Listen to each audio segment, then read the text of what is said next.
Look, I'm aware that my job isn't for everyone.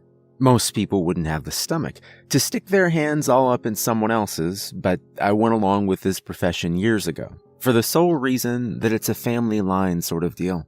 While your daddy may have been a landscaper or real estate agent, mine was busying himself performing autopsies and embalming the locals who'd gone a little early. He came home smelling like shit, both literal and metaphorical, and instilled in me from the wee ages that it was expected of me to take over the family business. Dreams of being an artist or musician, unacceptable. I had to be the one to take over his job as the town's sole coroner. It was my duty, as the one and only hall heir, to do as told and perform this predetermined job. There were many fights about the topic in my teen years, but that really isn't all that relevant to this post. All you need to know is that I gave in and did it. When it was my turn to take over, to clear out my father's belongings to replace with my own, I did so with a lot of resentment. That was all 10 years ago. 8 years of schooling, and then 10 years of service at a job I hate. But at the very least, I've come out of it all with interesting stories. Not that I've had anyone to share these strange occurrences with, but that's beside the point. Because I'm here now to test the waters. I've seen the many Ask Reddit threads where people inquire about the stories of those who work close to death.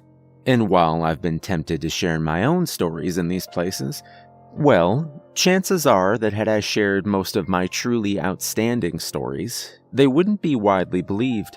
You see, I live up in a small town in the Canadian Appalachians. Everyone knows one another here, and generally, people are quite friendly. There's a majority Native American presence here. After all, this town had originally started off as a tribe of peoples which, over the time of the white European colonizers making their rounds through Canada, became a melting pot of different peoples. Not even 1,000 people reside here, so one would think that there's not a whole lot of business for me to go to. Right? Dead wrong. I get several bodies a week in my office, and never once in my 10 years of work has one of them been a resident of our town. Usually, if a hiker ended up dead in the mountains, maybe from the weather, a tree well, or thirst, they'd see if they could be identified from personal effects, and, if possible, send them back down to the relevant town to be looked over. This, however, has never once been the case. I've literally never had the body of a local in my office. Sure, people die. It's completely illogical to think that they don't.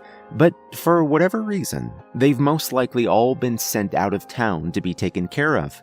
Some of the weirder states I've received bodies in are: number 1, all teeth were pulled and scattered around the nearby woods. There was no other physical damage done to the body, nor had any drug been ingested. Number 2, a man from another town at the bottom of the mountain went missing. Only 12 hours later, he was found stuffed into a hollowed-out log, looking like he was a year into decomp. Number 3, a man who had no lower body, no scarring, nothing. I'd like to say it was like a birth defect, but when he was identified, he very clearly had 2 completely functioning legs in every photo he'd been in for the full 58 years of his life. That's all a story for another day, I think. Instead, I'd like to focus on my first strange out-of-towner I'd ever received. It was just 4 days after the practice had become my own, when he'd been brought to me. The leaves had just begun to change, and Halloween was nearing. It was still pitch black out, and the frosty morning air bit at my skin. The sheriff, a weathered-looking white man who'd long surpassed his 50s, had met me at the door to the building. 2 paramedics and another officer accompanied him outside a stilled ambulance. Sheriff Williams had held onto his position as chief of police for our frigid little town for over 20 years. And even as he sat in his 60s, he never seemed very keen on relinquishing the title till the day he ended up on my table. That last part didn't come from me. He himself stated so. Personally, I wasn't very interested in embalming the corpse of a family friend, but in the end, there literally wasn't anyone else to do it. Peering over the old man's shoulder as he lumbered up to me, a cigarette hanging loosely between his lips, I looked at the parked vehicle and stated, "This early?" He spat the cigarette butt onto the moist gravel ground, crushing it up with the toe of his shoe, before replying with a long, suffering grunt. "Yep, found him an hour ago west about a kilometer outside of town, down by the little cliff. Looks like the fall was what did him in." He gestured to the others present, a beckoning wave propelling them all into action. They opened the ambulance's door, and between the two paramedics and the occasional help of the officer, they carefully lifted the gurney out of the ambulance bay and onto the ground. I held the door open for them as they entered the building and led them through to the morgue. It was just as cold in there as it was outside. At the time, even with so little real-life experience with my job, the moment they unzipped that black pack, I knew there was something very, very wrong with the corpse in front of me. There was absolutely no smell. While you may not personally know the smell of a dead, long decomposing corpse that's been marinating in stagnant water, you can probably guess it smells absolutely foul. I honestly don't think there's any smell worse than gross old human soup, and you can challenge me on that belief. His skin had paled and bloated. His shirt was untucked and riding up his distended gut, the skin holding a strange bluish-green hue to it. His eyelids had swollen up, leaving only slivers of the man's discolored eyes to be seen behind them, his tongue bulbous and misshapen, peeking out from behind blue lips, taking on a similar color to his milky eyes. His fingers were sausage-like, and all in all, he looked like an overly full water balloon ready to pop at any given moment. Basically, with that description, I'm trying to say that it was gross and pretty far along with decomposition. I snapped blue gloves over my hands and prodded carefully at the man's clothing, pawing at the pockets or any conceivable place that a form of ID would be located. I found a washed-out gum wrapper and a Zippo lighter. Neither were going to really tell a whole lot about the guy on my table, aside from that he may have been a smoker, but there were likely hundreds of people in and around town that smoked cigarettes, so it basically opened the door to literally anybody. I pressed my upper teeth into the flesh of my lower lip and watched the body carefully, keeping silent for a couple of minutes before addressing the sheriff. Was there any other clothing there? Bags? Anything tossed into the brush? I ran my latex-covered hands along the man's shin, finding that, to my surprise, the bone was entirely intact. There wasn't even so much as a hairline fracture. I felt up the rest of his body, finding that he indeed didn't seem to have a single broken bone. "Nah, nothing around there. Just him face down in the creek and the clothes he's wearing," he said. I pressed 2 thumbs along the sides of his neck, then above the Adam's apple, and paused. I pulled his jaw as far open as possible, but his swollen tongue made it impossible to see or reach past it into the throat. "Push me the cart," I said to one of the paramedics.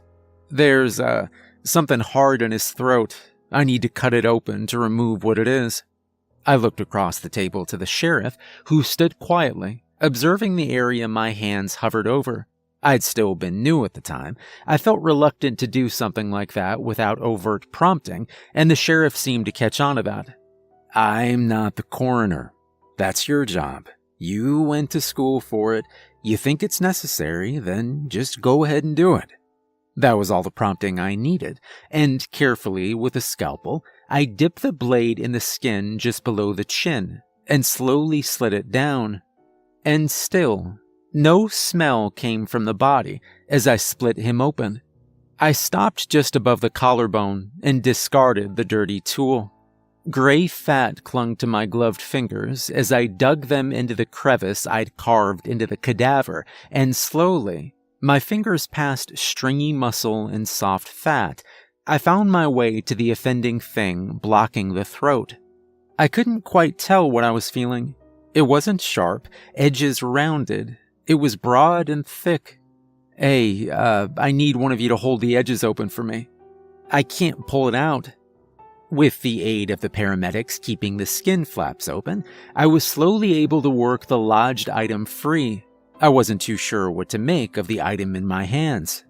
I looked up from it to the sheriff, checking to see if the same surprise that no doubt colored my face was shared, but he didn't look at all shocked by the discovery. The others didn't seem shocked either.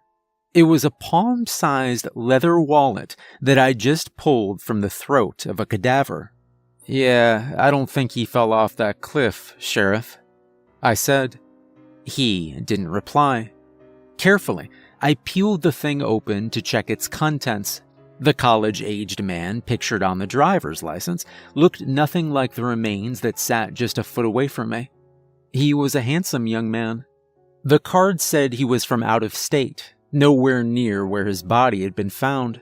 Even now, 10 years later, I don't know how or why he was there, but I'd like to hope he was just a tourist, that nothing else was behind how far he'd ended up from home. I placed the wallet on the side just in front of the sheriff, leaning my palms onto the table, smearing fluids across the thing as I did. I already knew that there'd be a big mess to clean after this, though I'd never been so grateful that the responsibility didn't fall on me. I'll be honest, with this level of decomp, I doubt I'll be able to pinpoint the exact cause. I do know that he definitely didn't die from a fall, I said. My eyes flickered between the wallet and the sheriff.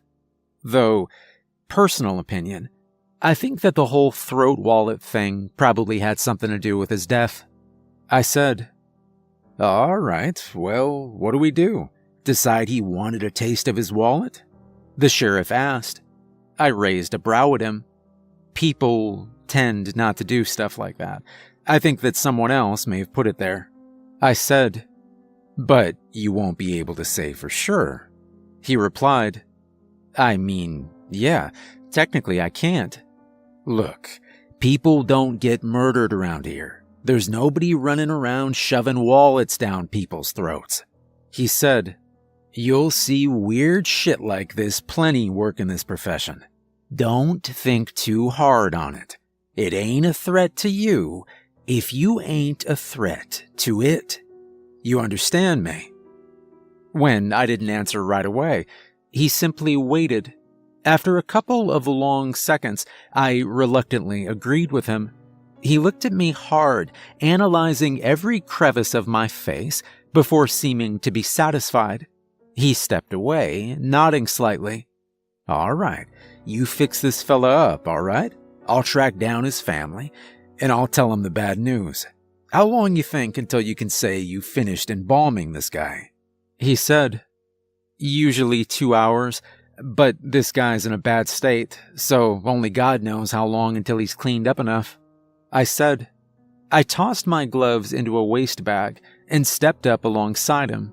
The paramedics left, taking some sort of cue that neither of us had sent out. "I'll call you when he's ready, though." Yeah. You do that," he replied. Briefly, he looked as though he wanted to add to what he said, but after staring at me, lips slightly parted, ready to speak at any moment, he pressed them into a thin line and made for the door. "I'll talk to you later. Keep what I said in mind. Working this job, you'll need it." And for years I followed that advice. I ignored the weird, wrote off the bizarre deaths and strange cadavers that ended up on my table, and it worked out for me. I did my job, and life was good.